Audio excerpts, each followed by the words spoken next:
Boa noite, família Uivos. Relato a noite que meu bisavô enfrentou um lobisomem. Olá, canal Uivos, sou novo inscrito do canal. Me chamo Anderson e tenho uma história envolvendo lobisomem na minha família. No caso, quem viveu essa experiência foi meu bisavô paterno, de nome Josué, mais conhecido como Seu Zezé. Eu não cheguei a conhecê-lo, pois ele veio a falecer muitos anos antes do meu nascimento. Mas lembro-me perfeitamente do meu avô Emanuel nos contando essa história, quando meus pais e eu íamos para o seu sítio. Na época, meu bisavô morava em Jerumenha, no Piauí. O local de sua casinha era bem distante do pequeno centro da cidade, um local cercado por terras e matas. Apesar de poucos moradores existentes, todos se conheciam bem. E todos comentavam que ali na região havia um homem por nome Inácio, que virava lobisomem. O homem em questão parecia ser gente boa. Era de poucos amigos, pouca conversa, vivia sozinho em sua casa, mas não dava motivos para ninguém se queixar dele, não incomodava ninguém. E mesmo com essas conversas a seu respeito, meu bisavô acabou se tornando amigo dele, pois chegaram a trabalhar juntos em lavouras. Segundo meu bisavô contava, não acreditava em lobisomens e nem em mulas sem cabeça. Ele saía para caçar quase todas as noites por aquelas matas fechadas, voltando no dia seguinte pela manhã. Levava consigo seu cachorrinho vira-lata, que atendia pelo nome de Carne Seca, porque era muito magrinho, comia e não engordava. E mesmo em noites de lua cheia ou época de quaresma, meu bisavô ia caçar e nunca tinha visto nada de sobrenatural pela mata. Mas isso mudou quando minha bisa teve o primeiro filho. Meu bisavô, contente da vida com o nascimento do filho, convidou o tal de Inácio para ser o padrinho da criança. Obviamente, seu Inácio aceitou e ficou muito feliz com a consideração do meu bisavô. Sendo assim, fizeram todo o processo exigido pela Igreja Católica e finalmente batizaram o bebê. Seu Inácio passou a ser visita constante na casa dos meus bisavós. Estava sempre participando da vida da criança. Até que se passou o primeiro ano e chegou o dia do aniversário do menino. Meu bisavô preparou com muito gosto 2 porquinhos. Minha bisa fez um bolo enorme e muitos quitutes. Chamaram todos os conhecidos para a festa, que ia começar às 8 horas da noite. Por coincidência ou não, era noite de lua cheia, e o padrinho da criança não compareceu à festa, nem explicação deu. Descontente com tamanha falta de consideração, o meu bisavô foi tirar satisfação com seu compadre Inácio, e tiveram uma breve discussão, que terminou com seu Inácio dizendo: "Cuidado, seu Zezé, meça bem suas palavras, que eu não sou homem de levar desaforo para casa. Eu posso ir visitá-los à noite." Meu bisavô dizia que entendeu isso como uma ameaça, já que todos falavam que seu Inácio virava lobisomem. E lhe respondeu: "Pois venha que estarei te esperando." Nisso, cada um foi para um lado. Não se falaram mais por alguns dias. Foi quando, numa noite de sexta-feira, meu bisavô dizia não lembrar que lua era, mas estava bonita e clareava muito. Um pouco depois que eles foram se deitar para dormir, o Carne Seca começou a latir e correr para lá e para cá. Até então eles não ligaram, porque o cachorro latia para qualquer coisa. Mas passado alguns minutos, as galinhas começaram a fazer muito barulho também. E os latidos do Carne Seca se intensificaram. Meu bisavô se levantou para ver o que estava acontecendo. Como ele mesmo dizia, não tinha medo de lendas. Pegou sua espingarda, que ficava sempre carregada, em cima do armário, abriu silenciosamente a porta e foi andando pé por pé, sem luz alguma, apenas com a lua a seu favor. Foi andando até o galinheiro. Chegando bem em frente ao galinheiro, ele viu aquela criatura lá dentro. Parecia um grande cachorro em pé. E estava com uma galinha nas mãos, devorando a coitadinha viva. Meu bisavô nem titubeou. A espingarda já estava pronta. O primeiro tiro foi na parte traseira da perna da criatura, na altura do que parecia ser a coxa.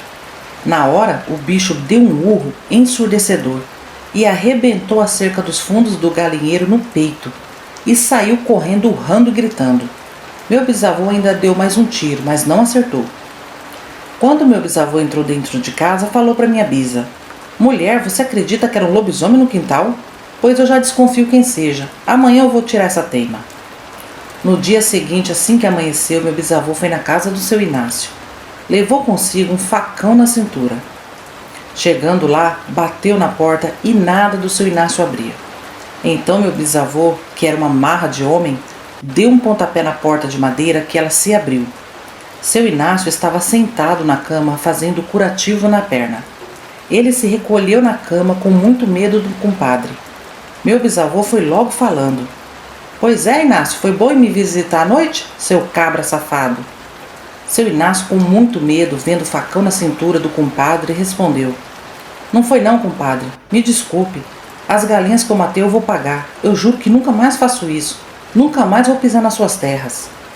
Meu bisavô balançou a cabeça incrédulo com aquela situação e respondeu para ele: "Olha, compadre, eu não tenho nada a ver com o que você é ou deixa de ser. Eu também não quero lhe fazer mal algum.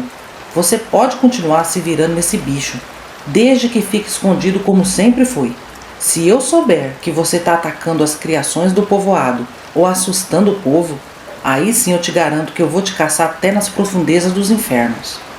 Seu Inácio se ajoelhou e prometeu que ia continuar se escondendo nas matas em noites de lua cheia e quaresma. Apesar desse acontecimento, Ágata, meu bisavô dizia que a amizade dos dois ainda continuou por algum tempo, até que certa noite seu Inácio sumiu e nunca mais foi visto. Sua casinha ficou por anos abandonada, até o tempo destruí-la. Não se sabe que fim levou aquele homem. Bom, essa é a história do meu bisavô com o lobisomem. Para muitos é lenda ou conto, mas para nós da família é um fato verídico. Um abraço a todos. Relato: Lobisomem no cemitério de Sapucaia do Sul. Olá a todos, me chamo Iramir. Sou morador de Alegrete, Rio Grande do Sul. Já tive 2 relatos narrados aqui no canal Vivos. Relatos esses que foram sobre o homem que ficou preso em Alegrete e na madrugada virou um lobisomem na cela. O outro que aconteceu com o empregado do meu tio, que foi o caso do pai que tentou atacar a própria filha perto da patente. E venho agora contar mais um, esse vivido pelos meus irmãos. Nos últimos meses têm aparecido muitos relatos do Rio Grande do Sul, nos canais aqui do YouTube. E podem até duvidar, mas quem é gaúcho sabe que esses relatos são verdadeiros. É difícil uma família moradora daqui que não tenha uma história para contar. E isso vem desde os tempos dos nossos avós. Então não é de hoje que no Rio Grande do Sul existem lobisomens. E no ano de 1996 foi a vez dos meus irmãos ter essa experiência com essa criatura, que só de imaginar dá medo. Nesse ano meu pai tirou férias do trabalho e resolveu levar a família para conhecer os parentes em Sapucaia do Sul. Fomos em 5, pai, mãe, meu irmão mais velho, eu e meu outro irmão que é apenas por parte de pai. Quando chegamos lá, ficamos hospedados na casa dos parentes e foi muito bacana. No segundo dia, um primo nosso falou que ia ter um bailinho num clube que ficava na divisa das cidades de Sapucaia e Esteio.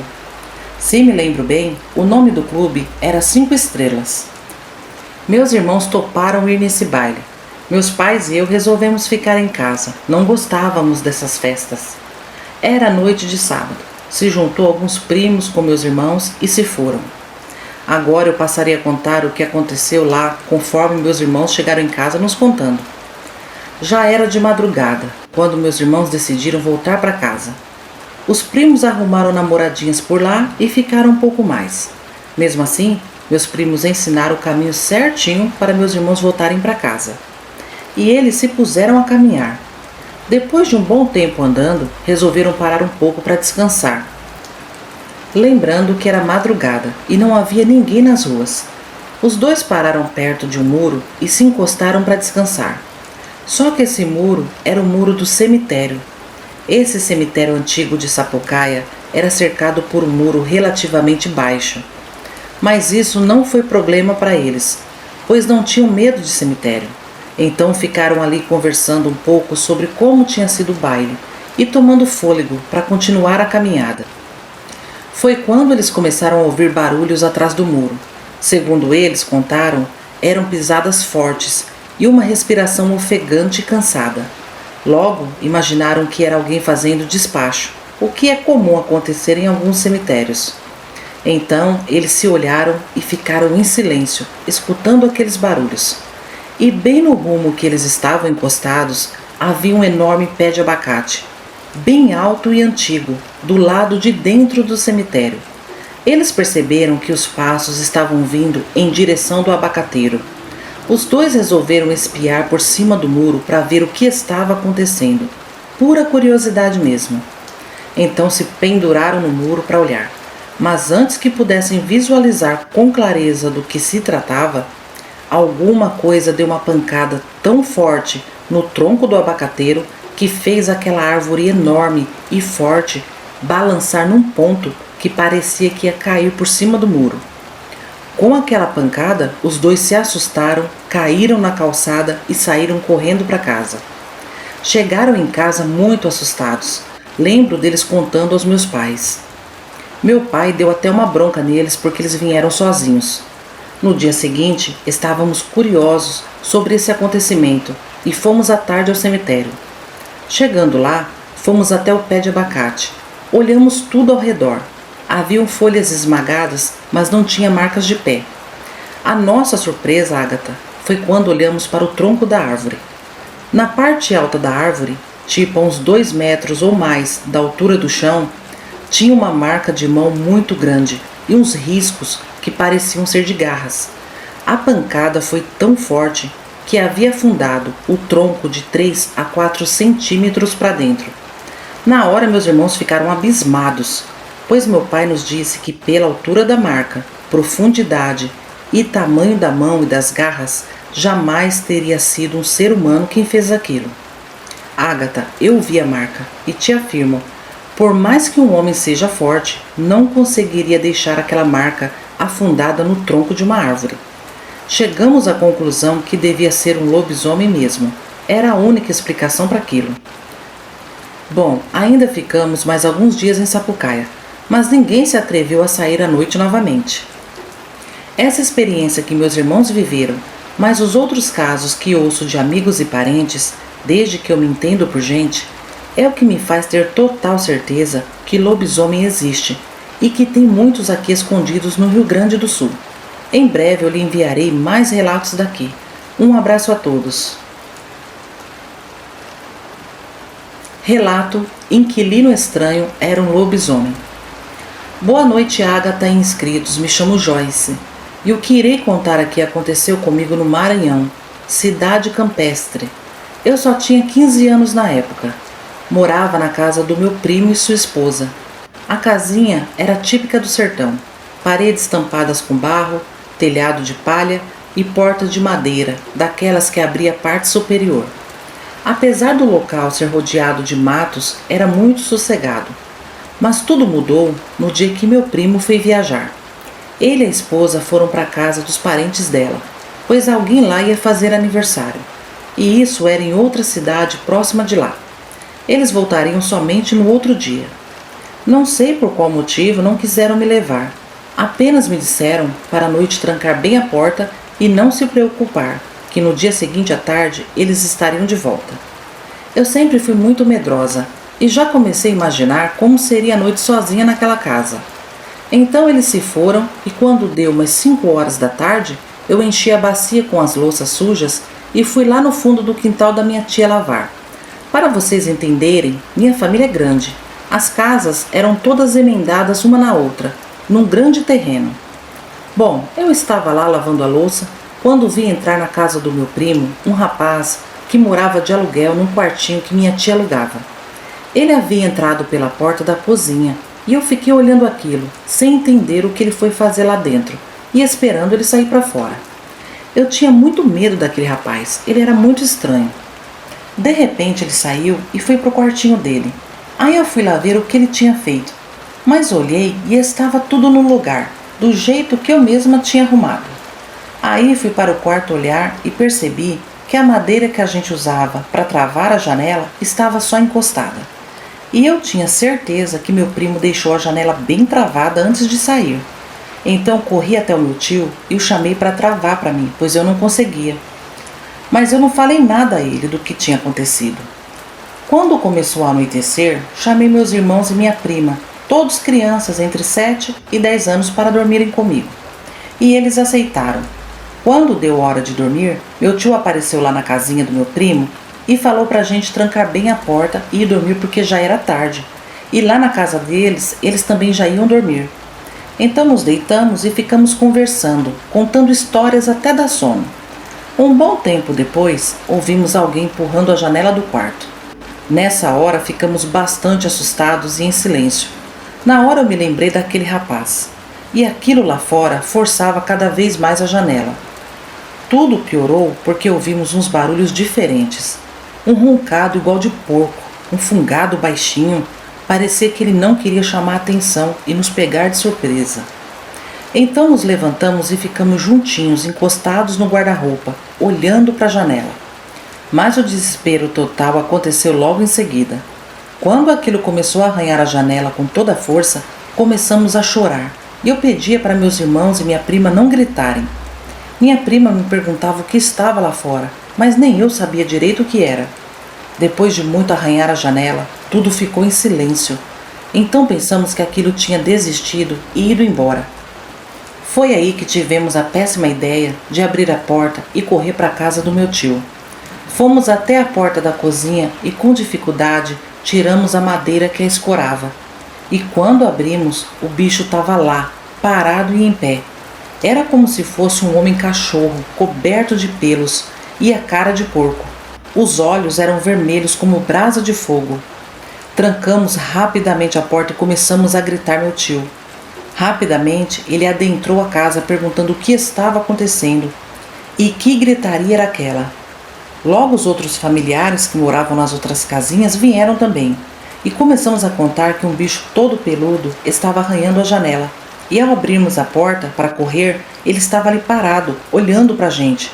Mas ninguém acreditou em nós. Então meu tio falou para irmos dormir na casa dele. E fomos para lá. Nos deitamos na sala onde ele colocou uns colchões. Mas o medo era tanto, gente, que não conseguíamos dormir. Quando foi umas 3 horas da madrugada, a minha prima me cutucou, dizendo que precisava ir no banheiro. Só que o banheiro era do lado de fora. Eu pedi para ela segurar, mas ela disse que não aguentaria. Então pensei em acordar o meu tio, mas eu fiquei com medo dele brigar conosco, pois já tinha ficado bravo antes. E eu falei para ela, só vou lá fora se todo mundo for junto. Então nos levantamos nós 4 e eu ia na frente, seguindo pela cozinha. Foi quando meu irmão deu um grito apavorante, olhando para um buraco que havia na parede, próximo ao fogão a lenha. Aqueles olhos vermelhos nos espiavam pelo buraco. O bicho ainda estava lá fora. Meu tio acordou novamente com nossos gritos e ficou muito bravo. Pegou um facão e saiu lá fora. Andou ao redor de tudo e não encontrou nada. Então resolvi contar ao meu tio que o rapaz que pagava aluguel para a tia havia entrado na casa do meu primo à tarde. Foi aí que o meu tio foi até o quartinho dele. Chamou e chamou, mas o rapaz não respondeu. No dia seguinte, logo cedo, meu tio foi trabalhar. E esse rapaz trabalhava na mesma firma que ele. À tarde, meu tio chegou e falou que o rapaz não tinha ido trabalhar. E contamos para ele que o quartinho continuava fechado. Então meu tio resolveu estourar a porta. Lá dentro só tinha cama e o fogão. O rapaz tinha ido embora. No outro dia, meu tio novamente foi trabalhar. E o rapaz não foi. Então meu tio perguntou ao encarregado se o rapaz não tinha aparecido por lá. E o encarregado disse que sim, que ele havia ido pedir as contas. E estranhou, porque ele tinha curativo nas pontas dos dedos. Aí o meu tio contou o que aconteceu. E que de certo ele estava com os dedos machucados de tanto arranhar a janela do nosso quarto. Gente, eu só sei que muitas pessoas que ficaram sabendo dessa história iam lá em casa ver as marcas das garras do lobisomem na nossa janela. Esse rapaz nunca mais foi visto na nossa região. Minha tia não quis nunca mais alugar o quartinho para estranhos. Isso me aconteceu quando eu tinha 15 anos e me lembro como se fosse hoje. Tamanho foi o medo que passei aquela noite com meus irmãos e minha prima. Graças a Deus eu me mudei para a cidade grande alguns anos depois. Mas jamais eu vou esquecer daquele lobisomem em pé na porta nos encarando. Bom, obrigado por acompanhar o meu relato e boa noite. Esses foram os relatos de hoje, família Uivos. Comentem o que vocês acharam. Eu particularmente achei 3 situações muito assustadoras. Deus me livre de viver alguma delas. Agora vamos aos salves de hoje? Vai um salve hoje no clima de Sextou Bebê para Ellen Cristiane, Vanessa Pereira da Silva, Antônio Júnior, Fabrícia Santos, Nádia Maria, Néia Oliveira, Eliezer Gonçalves, Francisco Oliveira, Rosilda Pereira, Orlando Alcovias, Carla Aparecida Bueno, Evaldo Ribas, Camila Urana, Suzane Palim, Iraci Souto, Eduardo Nascimento, João Passoni, Cantinho da Ed, José Machado, Dani Ribeiro, Guilherme Martins, Angélica Guimarães, Carlos Marques, Ana Paula Ribeiro, Nilce do Lago, Velda, Rosimeire Ramos, Richarlison Sena, Anelice Silva, Ailton Marinho, Simone Fagundes, Valdilé Auxiliadora, Ana Paula Mendes, Ângelo Augusto da Silva, Alaísa Silva, Tânia Tomico, Camila Marques, Luciene Caetene, Adria Costa, Alcélio, Gilvânia Lima, Marisa Oliveira, Maria Alves Menezes, Bárbara Dias, Andy, Ana Cristina, Jéssica Ricardo, Beatriz Reis, Florinda Dias, Jorge Capella, Iramir Soares, Hélio de Castro, Severina Barbosa, Talita, Márcia Teles, Ana Paula Oliveira, Elisandra Cruz e Joana Santos Saraiva. No próximo vídeo eu mando mais salves, ok, meus amigos? Agradeço vocês pela companhia. Peço que continuem apoiando o canal, curtindo, comentando, hypando, compartilhando com seus amigos. Meus sinceros agradecimentos. Agora eu me despeço de vocês desejando uma noite abençoada, um ótimo final de semana, um forte abraço da sua amiga Ágata e até terça-feira, família Uivos. Tchau, tchau!